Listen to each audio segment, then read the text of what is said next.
നമസ്കാരം. പുതിയൊരു വീഡിയോയിലേക്ക് എല്ലാവർക്കും സ്വാഗതം.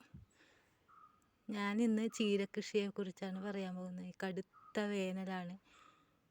അപ്പോൾ നമ്മുടെ ഭക്ഷണത്തിൽ ഇലക്കറികൾ ഉൾപ്പെടുത്തേണ്ടത് അത്യാവശ്യമാണ്. പയറുവർഗ്ഗങ്ങളാകട്ടെ ചീരകളാകട്ടെ എല്ലാം ഉൾപ്പെടുത്തേണ്ടത് അത്യാവശ്യമാണ്. പക്ഷേ എളുപ്പത്തിൽ നമുക്ക് ഉണ്ടാക്കാൻ പറ്റുന്ന ഒരു ഇലക്കറിയാണ് ചീര. പക്ഷേ പലർക്കും അതൊരു ശരിയായി വരുന്നില്ല, മുളച്ച് കിട്ടുന്നില്ല. അത് മുളച്ച് കിട്ടിയാൽ തന്നെ തൈ വളരുന്നില്ല. അങ്ങനെ പലവിധ പ്രശ്നമുണ്ട്. ഞാനിവിടെ ഇപ്പോൾ ഇങ്ങനെ ഒരു തടം ഉണ്ടാക്കിയിട്ടാണ് ഇതിൻ്റെ അടിയിൽ ഞാൻ ഒരു വാരം പോലെ കോരിയിട്ട് എടുത്തിട്ടാണുള്ളത്. ഇതിൻ്റെ അടിയിൽ ഞാൻ ചാരം വിതറിക്കൊടുത്തു.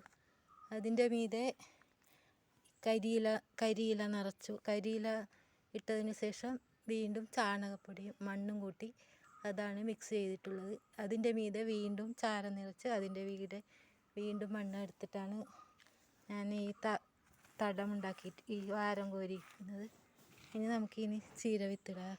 ഇത് പൊയ്യയും കൂട്ടിയത്, പൊയ്യാന്ന് പറഞ്ഞാൽ പൂഴിയും കൂട്ടിയിട്ടാണ് ഇത് വിത്തിടുന്നത്. അപ്പോൾ ഒരേപോലെ നമുക്കത് മുളച്ച് കിട്ടും. ഒരേപോലെ അധികവും കുറവുമായില്ല, എല്ലായിടത്തും നമുക്ക് ഒരേപോലെ അത് വിത്ത് മുളച്ച് കിട്ടും. വിത്ത് വിതറാൻ കഴിയും ഒരേപോലെ.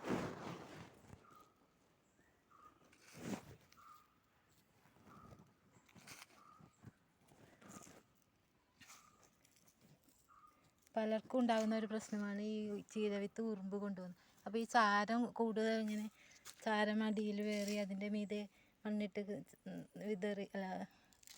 കൊടുത്താൽ ഉറുമ്പ് അങ്ങനെ ഇതിനടുത്ത് ഉറുമ്പ് വരില്ല. ഇവിടെയൊന്നും അങ്ങനെ ഉറുമ്പ് ശല്യം അധികമുള്ളവർക്ക് ഉണ്ടെങ്കിൽ മഞ്ഞൾപ്പൊടി കൂടി ഇതിൻ്റെ കൂടെ ചേർത്ത്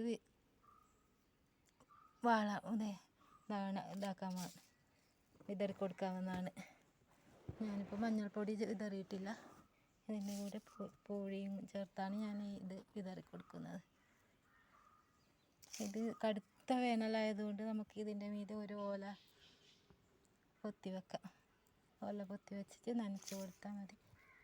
ഇതിപ്പോൾ ഈ ഇത് വാരം കോരിയിട്ട് ഒരാഴ്ച ഇങ്ങനെ വെക്കണം. നനച്ച് ഒരാഴ്ച ഇങ്ങനെ വെച്ചാൽ നമുക്കിതിനെല്ലാം ഒന്നൊന്ന് സെറ്റായി കിട്ടും.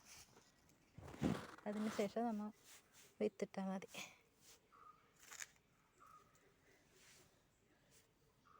ഗ്രോ ബാഗിൽ വളരുന്നത്ര അത്ര നല്ല ഒരു വളർച്ച ഇതിന് കിട്ടില്ല. പക്ഷേ എന്നാലും കുറച്ചധികം ഒന്നിച്ച് കൃഷി ചെയ്യാൻ പറ്റും. ഗ്രോ ബാഗിലാകുമ്പോൾ 1-2 ചെടി മാത്രമേ നടാൻ കഴിയുള്ളൂ. പക്ഷേ അത് ഇപ്പോൾ ഈ ചെടി കണ്ടോ, നല്ല വളർച്ച ഉണ്ടായിട്ടുണ്ട്. നല്ല രീതിയിൽ ഇത് വളർന്ന് നല്ല ശിഖരങ്ങളോടുകൂടി. ഇതിനിപ്പോൾ ഞാൻ ഒരു വളവും ചേർത്തിട്ട് വെറും മണ്ണും ചാണകപ്പൊടിയും കരിയിലയും മാത്രം ചേർത്തിട്ട് നട്ടിട്ടുള്ളതാണ്.